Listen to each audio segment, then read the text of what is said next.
Namaste, I am Rajan Kumar Kandil, an MPhil student from Nepal Open University, Faculty of Social Sciences and Education.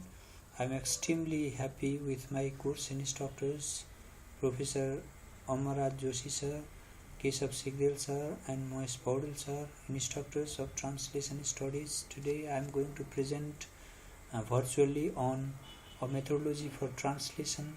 So this text is written by Jean-Paul Vinay and Jean Dabernet, and this is translated by Jean C. Sagar and M.J. Hamel. So in this presentation, I will start with methods and procedures of translation, and then I will discuss on direct translation and oblique translation suggested by Vinay and Dabernet. In short, then I will discuss about borrowing, calque and literal translation, the three procedures of direct translation suggested by the writers, followed by concluding remarks. So let us first start with methods and procedures of translation. So there are countless methods and procedures of translation, but Vinay and Dabernet have condensed those many procedures into just 7, which are grouped into two main categories called direct translation and oblique translation. So those translation methods can be used in isolation, or they can be combined with each other according to them. And these processes, methods and strategies are also collectively known as translation process, operator as Bardaji. And so this translation is intensively time consuming. So because of these all processes as suggested by Regmi, Naidu and Polkington, and these procedures also contribute to make translation linguistic, cultural and academic activity. Now, so let us discuss shortly about direct translation. It is transposition of source language text element by parallel target language element. This can be structural parallelism if we follow the target language categories as the substitute of source language categories, or it can be metalinguistic parallelism if we try to render source language concepts into target language concepts instead of the categories. And so translation helps to bridge the lacunae, and they must be filled by corresponding elements, and it must bring the same overall impression as in the source language in target language. The main types of direct translation include borrowing, calque and literal translation that we will deal after a short description of oblique translation. Oblique translation is used when structural or metalinguistic differences are there in source language and target language, and it is a new way of bringing the desired stylistic effect in target language, so that it may not follow the target language syntactic structure or order, and even the target language lexic as the rule of the thumb, so that it can be altered or changed. So it may look unusual initially, but later on it helps to build reliability in translation. And the most common oblique translation include transposition, modulation, equivalence and adaptation. But we mainly focus on three different types of direct translation called borrowing, calque and literal translation. Let us first start with borrowing. So this is the simplest of all translation methods, and it is used to overcome the metalinguistic lacuna, and it helps to create a stylistic effect, and it is introduced to create the same flavor of source language culture in the translation, and it should appear natural in target language and later on the older borrowing become the part of the lexicon of target language, so that the translators are likely to introduce newer and even personal borrowings, and it gives a local color of source language text into target language. And it is mainly used for two situations.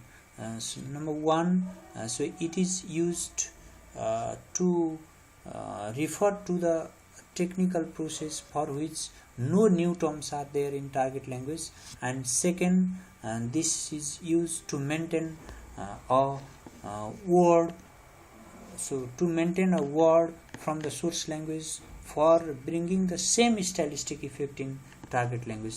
So for example, we may use the words like Janai, Kanyadan, Shivalinga, so from Nepali source language text into English translation. And those borrowed words are usually written in italics, so to show the foreignness. And borrowing as a whole, as mentioned in Uma Maheshwari, is the process of taking the words directly from one language into another language without translation. The next process is called calque. So it is a technique where an expression is borrowed from source language, but its elements in the expression are translated literally or word for word, and so this translation results one of either a lexical calque, where syntactic structure is maintained in target language. Another one is structural calque, which introduces new construction in target language. And the older calques, like the borrowings, become the integral part of target language lexicon, and the translators are likely to introduce new calques to fill the lacunae. Some calques may become widely acceptable, while other calques may be humorous. So because of the unnatural introduction of such calques in translation, because of the lack of expertise of the translator in target language. So this calque as a whole is also called loan translation, where a borrowed phrase from source language is literally translated into target language. So like borrowing, calques may have undergone semantic change, and they may sometimes retain the target language structure, sometimes they may change. And to calque as a verb means to borrow a phrase or word from another language. So calque borrows the expression from another language. And next one is literal translation. It is the simplest form of direct translation, so where transfer of source language text into grammatically and idiomatically appropriate target language text happens. And it is the unique solution of translation, because this is reversible. We can back translate into source language from target language, and it is complete in itself. It is best if the source language and target language text belong to the same language family and they share the same culture. So the idea of translating word for word in a way that does not alter the meaning is considered acceptable in literal translation. So literal translation results in fluent and accurate translation, and it can be easily comprehended by the target language readership, and it focuses on maintaining the form of source language text rather than target language text, and its focus is not on the intended meaning or connotation or idiomatic meaning, rather its focus is on denotation, and in this sense it may interfere the reader's language. So in case of idiomatic expression, but the literal translation may appear nonsense. Maximal closeness to source language meaning and structure can be displayed through literal translation. It also maintains the target language grammar.